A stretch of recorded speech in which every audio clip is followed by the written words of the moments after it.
পৃথিবীর সবচেয়ে সত্য সান্ত্বনা হলো কোনো কষ্ট স্থায়ী নয়।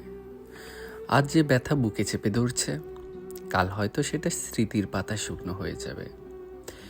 এমনকি না পাওয়ার হাহাকার সময় নামের ঔষধ আস্তে আস্তে মুছে যাবে। কিন্তু পৃথিবীর সবচেয়ে ভয়ঙ্কর সত্য এখানে কোনো আনন্দ স্থায়ী না। হাসির মুহূর্তগুলো যতই উজ্জ্বল হোক, সময় একে একে টেনে নিয়ে যায় তার মতো। যে হাত একদিন শক্ত করে ধরে রেখেছিল, একসময় সেই হাত আলগা হয়ে যায়।